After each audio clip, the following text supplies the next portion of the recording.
In July of 2025, the city of St. Paul came to a grinding halt. Online payments froze, public Wi-Fi went dark, critical municipal systems went offline. And behind it all, A coordinated cyber attack, one so severe that the Minnesota National Guard was actually called in. this is True Cyber Crimes, where we dissect the hacks, breaches, and ransomware attack that cost real lives, real dollars, and real peace of mind. Yeah, I'm Nick Santilli. And I'm Chris Kuselis.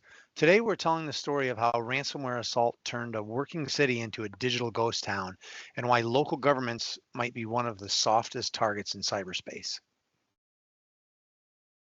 Yeah, so St. Paul isn't just the capital's neighbor, it's home to over 300,000 people and hundreds of interconnected city systems.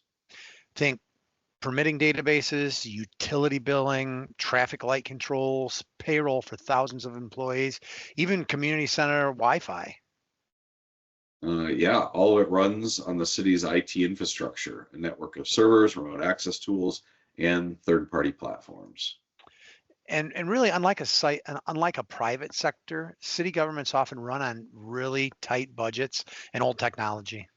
Yeah, I was recently talking to a city, a municipality, and believe it or not, if you remember Word Perfect, they were still using Oh Word no. Perfect as their.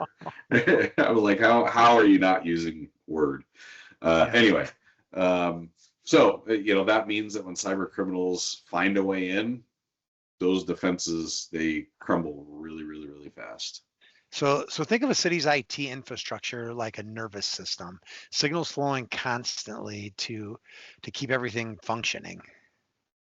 But unlike most Fortune 500 companies, cities often rely on these aging legacy systems, some still running on Windows Server 2012 or actually older, And, as I've seen. and running Word Perfect. You're right. In fact, a 2024 audit showed that over 40% of U.S. municipalities hadn't implemented basic cybersecurity hygiene, like, oh boy, like MFA or endpoint detection. Those are staples these days. Uh, it's no longer just firewalls and antivirus. So, Yeah. but some municipalities don't know that. Yeah, I mean, not having MFA or endpoint detection is like leaving the front door unlocked in a bad neighborhood. So, Nick, why don't you talk a little bit Um, about the hack here? Let's jump into that. yeah, yeah.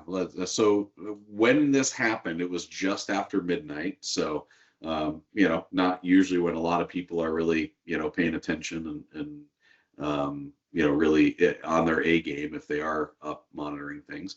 Suspicious activity was detected on multiple municipal servers, though. And within hours, key systems went offline. Online bill payment gone. Public Wi-Fi dead. City email completely locked. Let's be honest. People were probably most worried about the public Wi-Fi, not about being able to pay their bills online. That's probably how it got detected. So But right, why is the Wi-Fi is Wi-Fi dead out. at the park? Yep. The attackers, their ransomware group Interlock, not one we've actually talked about before on this show at this point. They're a relatively new but aggressive player in the cybercrime world that emerged in September of 2024, just about a year ago now. And they've quickly gained notoriety for targeting healthcare organizations and critical infrastructure. And Interlock isn't your average ransomware gang. They use sophisticated techniques like click fix attacks, where they trick users into passing malicious PowerShell commands disguised as system fixes, and deploy remote access Trojans like Nude Snake and System BCRAT to infiltrate networks. And Nick, if I said any of those wrong, please feel free to correct me. I think it was Node Snake, not Nude Snake, Not but Nude Snake. who knows? Who I knows? never pronounced the E. Yeah, I got it. Um, Yeah, all these names are so weird. Half the time I'm like, I don't know. I'd say it this way. They may say it a different way. I don't know. If any of the hackers want to take issue with it, they can send us an Hey, we'd email. love to have them come on the show and tell Yeah, us how to right. pronounce. So right there, it's open to you guys. There you go. There you go. In the St. Paul case, threat intelligence suggests that Interlock gained initial access around July 20th of 2025, very, very recently, Yeah. 5 days before the city detected the breach, likely through their custom System BC malware. Yeah, and this wasn't random. The attackers used stolen VPN credentials from a third-party contractor. So this is another case of supply chain attack. Folks, vet your vendors. You should require potential contractors to complete detailed security assessments before onboarding. Check certifications, SOC 2, High Trust, ISO 2701, use zero trust policies. Yeah, they, one interesting comment here. We've talked about in past shows, patching your VPNs and having MFA on them. And in this case, if they had multi-factor, they this really wouldn't. And I'm sure we'll talk more about this, but if you're not protecting those credentials through another factor, they're low-hanging fruit. Those stolen credentials would have meant nothing to them without MFA. Yeah, yeah. A less known fact, just days before the attack, July 22nd of this year, 2025, the FBI and CISA issued a joint advisory warning about heightened interlock activity targeting critical infrastructure and double extortion schemes. Again, that's encryption and exfiltration of that data, stealing it, and really maximizing the pressure that the target feels to pay and pay quickly. And Interlock has claimed high-profile victims before, like stealing 1.5 terabits from kidney care giant DaVita and disrupting Kettering Health System's massive network of facilities. So kind of a teaching moment here, the anatomy of ransomware. The initial access in this case, they compromised VPN credentials, and to Nick's point, there was no MFA, which would have stopped it dead in its tracks if they would have had MFA, and facilitated by System BC RAT deployment. And then there was lateral movement. Once the attackers quietly mapped the network, they targeted backups and disabled security tools. Again, talking about limiting access in the network and network segmentation. Then there was data exfiltration. The city employee records, financial data, and possibly sensitive infrastructure plans were stolen. Interlock claimed 43 gigabit across 66,000 files, mostly from the Parks and Recreations Department's shared drives. And then the detonation, ransomware encrypted servers, cutting off access to the vital services that we talked about. Hey, that's something, when your server or multiple servers are encrypted and basically bricked, right? Just massive blue screen of death kind of situation. You don't really understand how crippled you are until none of your computers work, and that's crazy. But city officials refused to disclose the ransom demand publicly. Insiders suggest it was in the millions. A twist, though, even he refused to pay. Interlock leaked some of the data. This was just days ago, August 11th of this year, accusing officials of being extremely careless and irresponsible with security, which is funny, chastising their target. Like, you just are not being careful with the things you've been entrusted with. So, but if you pay us $4 billion, we'll retract that comment on public on NPR radio. So there you go. And with systems locked, St. Paul declared a state of emergency. Yeah, not a lot of other choices at that point. Police, fire, and emergency services, they were able to keep operating, but many of the administrative functions stopped cold. They must have had a business continuity plan, we'll assume there, to keep essential services up and running, even if that means, going to antiquated systems like pen and paper. One firefighter said it felt like we were back in 1995. That might not be all bad, some things No, considered. there's a lot of stuff to go. But yeah, that'd be nice. I wouldn't have to wear glasses. Right. So residents couldn't pay water bills, developers couldn't pull permits, and public libraries, they were offline. The National Guard Cyber Protection Team was deployed to assist. Interesting. I'd like to learn more about the National Guard Cyber Protection Team. It's a rare move in municipal cyber incidents, but it was activated by Governor Tim Walz on July 29th due to the attack's overwhelming local response capabilities. And while this was all going on, the attackers threatened to leak stolen data if the city didn't pay. So another twist here, even if the city did pay, recovery would have taken weeks. Again, we're talking about everything, blue screening and encrypted and locked down.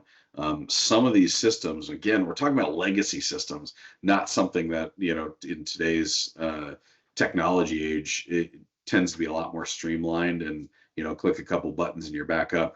These legacy systems had to be rebuilt from scratch. Sometimes just finding experts who know how to rebuild systems like that from scratch can take a while. Yeah, and a less known but chilling piece here is the attack delayed the mayor's State of the City address, and fraudsters quickly exploited the chaos by sending fake invoices to residents pretending to offer our alternative payment methods. So that's kind of like, what are they, sharks that swim along, and they've got the remoras that sort of like, Yeah, pick up the pieces. Interlock is like the shark, right? And then you got these remoras that are just sort of like the clingers on that are like, hey, there's this massive chaos, let's get in on this, and we're going to send some fake invoices and try to cash in and scam some people, kick them while they're down, kind of thing. Dirt bags all around. Yep. Despite the breach, city officials maintained that resident, personal, and financial data was in fact safe, stored in cloud-based systems untouched by the hackers. So, chalk went up, I guess, for those who are using cloud and securing their cloud environments.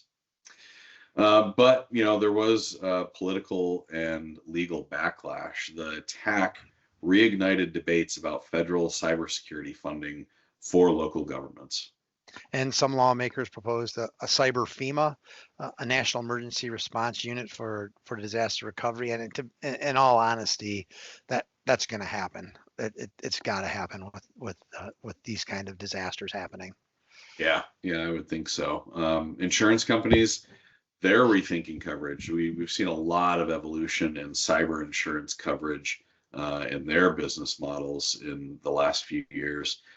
Some now exclude ransomware unless there are cybersecurity protocols that are already recognized as being in place. And the ripple effect goes beyond St. Paul. This could reshape how cities nationwide prepare for digital threats. The governor called the attack a strike at the heart of the public trust. Now, lawmakers began questioning whether cities should be required to meet minimum cybersecurity standards. I mean, frankly, everybody should be required to meet minimum cybersecurity standards.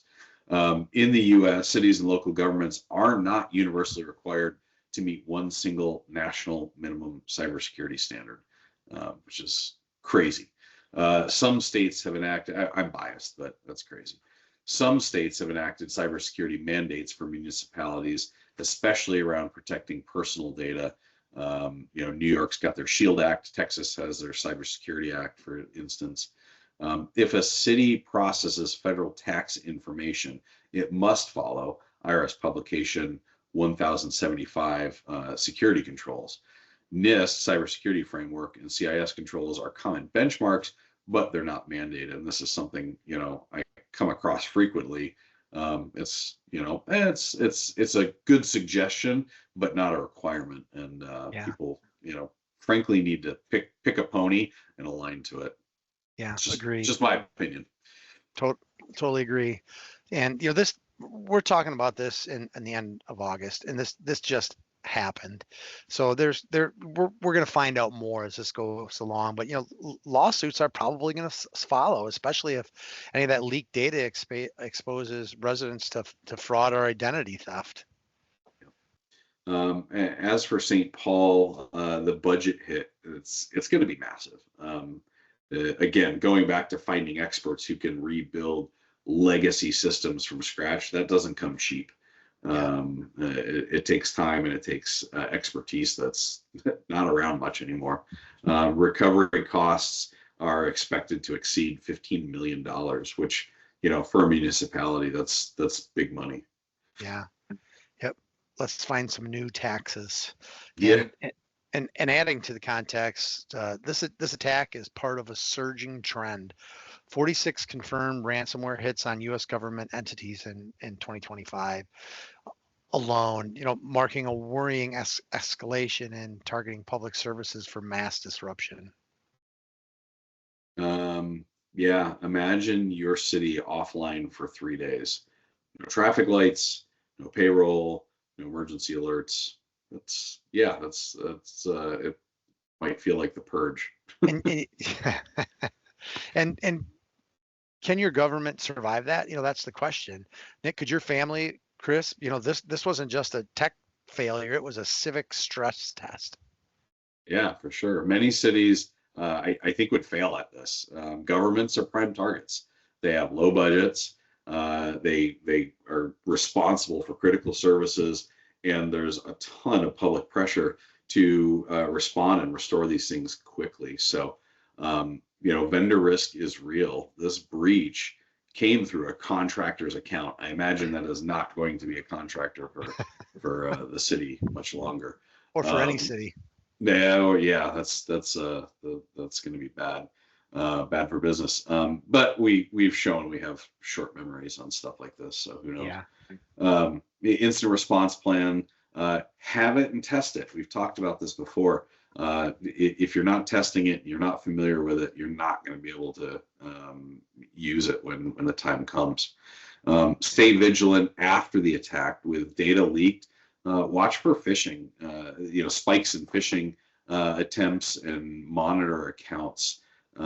St. Paul's residents were advised to be on high alert. So, they did their part after the fact to kind of say, hey, be sure you're not falling victim to some of these, side scams. Yeah, when you do that DR tabletop test, now you're saying, how do we let the residents know that they're not going to get a fake invoice? I mean, just things, and that's why you have those, so that you can try to think of all the shysters out there and what they're going to do and how you can try to mitigate any of that. So what can municipalities do and their residents? Secure remote access with MFA. In this case, these are legacy old systems, but MFA would have stopped it. Audit vendor accounts regularly, segment networks to limit lateral movement, and train staff to spot that phishing and suspicious activity. Yeah. Privileged access management, PAM solutions, I think are good options to explore in cases like this. They really help to manage and protect those vendor accounts, right? Protecting access when they're needed, and checking it out and providing accountability and things like that. So obviously they didn't have MFA on there. There's high likelihood they weren't managing those accounts well anyway. But yeah, hopefully post breach they're looking at some kind of privileged access management for those vendors that will remain doing business there. But because the St. Paul attack wasn't just a data breach, this was a civic crisis. Impacted a lot of people in a very real and daily way. And when the city goes dark, services stall, frustration grows, and trust really gets eroded. Yeah. Well, Chris, that's it for this episode of True Cybercrimes. Because in a digital world, every bite leaves a fingerprint. Thanks again, Nick. We'll talk to you next time. Thanks, Chris. Talk soon.